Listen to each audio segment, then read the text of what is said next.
ఆవిడ ఎక్కువ కానీ చేసేదేమీ లేదంటారు కదా! అలాగే ఉంది. ఏంటలా అంటున్నాడు అనుకుంటున్నారా? ముందు అందరికీ హాయ్. నేనైతే మా అమ్మమ్మ వాళ్ళ ఇంటికైతే జాతరకు వచ్చాను. ఆ జాతరకు వచ్చాను గానీ ఊరికి ముందు అయితే నేను తలస్నానం చేసి ఆరబెట్టుకున్నాను. కానీ నేను ఆ జాతరకి వెళ్తలేదు. ఎందుకనుకుంటున్నారా? నాకైతే ఒక ఎగ్జామ్ ఉంది. అది అసల హిందీ ఎగ్జామ్ బుర్రకి ఎక్కట్లేదు. ఇంకా అదే చదువుకోవాలి. నేనైతే వెళ్ళడానికి వీలవ్వదు. మనం వెళ్ళకపోయినా అది జాతర అయితే 3 గంటలకి ఇంటింటి తిరుగుతుందనమాట.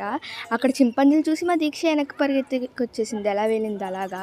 ఇక్కడైతే అక్కలైతే డ్యాన్స్ వేశారు. చాలా టాలెంట్ చూసారా ఎంత బాగా వేస్తున్నారో. ఇంకా మనకి షేక్ వచ్చే దడొచ్చే ప్రోగ్రామ్ ఏంటంటే సత్తేసాలు. నేనైతే ఇది తీయడానికి 3:00 తీసాను అనమాట. అప్పుడు నేను డాబా ఎక్కేసాను క్లియర్గా కనపడడానికి.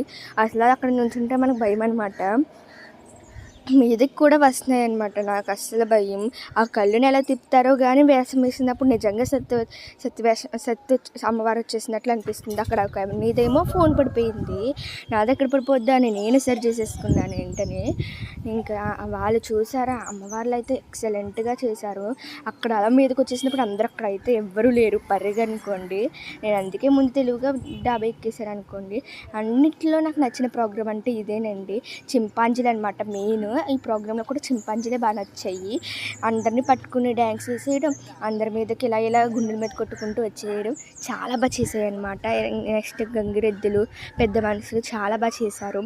అసలు ప్రోగ్రామ్స్ అయితే 3-4 ఉన్నాయి. నేను 3 చూపెట్టాను. ఇంకోటి ఏంటంటే కట్లమ్మ పూల గరగరాలు ఎత్తుకొని నోట్లో కోన్ నెట్టుకుని చేస్తుందనమాట. అది తీద్దామంటే అక్కడే చాలామంది జన్మున్నారు. అలాగే నేను దండం పెట్టుకోవాలి. అక్కడ ఫోన్ కూడా పట్టుకెళ్ళడానికి అవ్వలేదు. అందుకే తీయలేదు. చూసారా ఎంత బాగా చేస్తున్నారో. నాకైతే మోస్ట్ నచ్చింది అనమాట. ఎల్లుండి కూడా తీర్థం ఉంది. అక్కడ మళ్ళీ ఇంకో వ్లాగ్తో కలుద్దాంలే అనుకోండి. నాకైతే మీకు ఈ ప్రోగ్రామ్ నచ్చితే కామెంట్ చేయండి. మీ ఊర్లో కూడా ఇలాంటివి జరిగితే చెప్పండి, కామెంట్ చేసేయండి. బాయ్ నెక్స్ట్ వ్లాగ్లో కలుద్దాం. సబ్స్క్రైబ్ చేయండి.